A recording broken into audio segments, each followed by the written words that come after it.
महाराष्ट्र विधानसभा चुनाव के नतीजे आए लगभग 7 दिन हो गए हैं, लेकिन मुख्यमंत्री पद को लेकर अभी भी सस्पेंस बना हुआ है। महाराष्ट्र में सरकार गठन को लेकर केंद्रीय गृह मंत्री अमित शाह के आवास पर गुरुवार को बैठक हुई। बैठक में अमित शाह के अलावा बीजेपी अध्यक्ष जेपी नड्डा, देवेंद्र फडणवीस, शिवसेना चीफ एकनाथ शिंदे और एनसीपी प्रमुख अजीत पवार शामिल हुए। बैठक 1 घंटे तक चली। बैठक की एक तस्वीर भी सामने आई है जो पूरी कहानी बयां कर रही है। इस फोटो में अमित शाह से लेकर जेपी नड्डा, फडणवीस और प्रफुल्ल पटेल तक सबसे बड़े चेहरे पर हंसी देखी जा सकती है, लेकिन खुद को मुख्यमंत्री रेस से बाहर करने वाले एकनाथ शिंदे के चेहरे पर निराशा को साफ देखा जा सकता है। चुनाव नतीजों के बाद शिवसेना की ओर से उन्हें लगातार मुख्यमंत्री पद के लिए प्रोजेक्ट किया जा रहा था, लेकिन उन्होंने खुद को महाराष्ट्र का लाडला भाई बताते हुए फैसला पीएम मोदी और अमित शाह पर छोड़ दिया है। अमित शाह के घर गुरुवार को देर रात तक बैठक के बाद भी सीएम के नाम का ऐलान नहीं हुआ।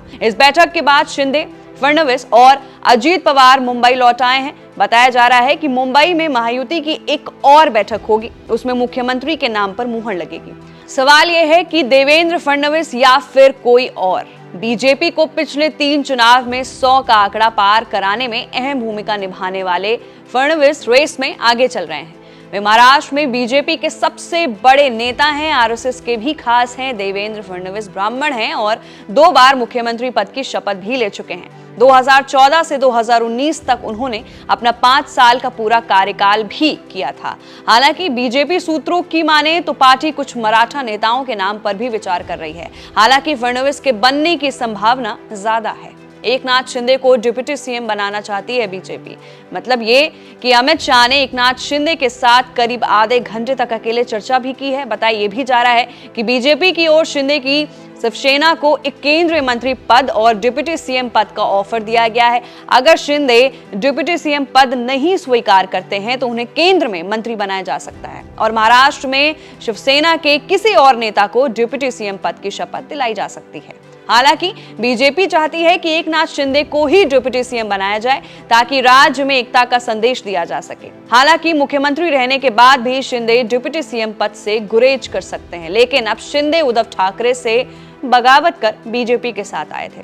तब तक देवेंद्र फडणवीस ने पार्टी नेतृत्व के कहने पर डिप्टी सीएम का पद संभाला था, जबकि वे खुद 5 साल मुख्यमंत्री रह चुके थे। शिंदे ने क्या डिमांड रखी है, ये भी बड़ा सवाल है। सूत्र ये बता रहे हैं कि अमित शाह से मुलाकात कर एकनाथ शिंदे ने अपनी डिमांड रखी है। उन्होंने इस बैठक में विधान परिषद के अध्यक्ष पद के साथ राज्य में 12 मंत्री पद देने की मांग की है। इनमें कई अहम मंत्रालय भी शामिल हैं। किसे कितनी मंत्री पद मिल सकते हैं, अब ये भी सवाल उठता है। माना यह जा रहा है कि महाराष्ट्र में महायुति में 6 विधायक पर 1 मंत्री का फॉर्मूला अपनाया जा सकता है। इस हिसाब से बीजेपी को 21 से 22 मंत्री पद, शिवसेना को 10 से 12 और एनसीपी के 8 से 9 मंत्री बनाए जा सकते हैं। 288 सीटों वाले महाराष्ट्र में मुख्यमंत्री समेत 43 मंत्री बनाए जा सकते हैं। अमित शाह से बैठक के बाद क्या बोले शिंदे, ये भी बड़ा सवाल है। एकनाथ शिंदे ने अमित शाह से मुलाकात के बाद बताया कि वो राज्य में सरकार गठन में बाधा नहीं बनेंगे और प्रधानमंत्री नरेंद्र मोदी और शाह द्वारा लिए गए फैसले का पालन करेंगे।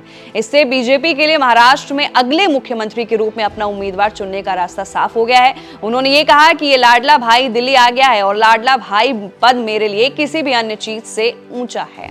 तो फिलहाल के लिए महाराष्ट्र विधानसभा चुनाव में बीजेपी की जीत के बाद अभी भी सस्पेंस बना हुआ है कि महाराष्ट्र का सीएम आखिर कौन होगा।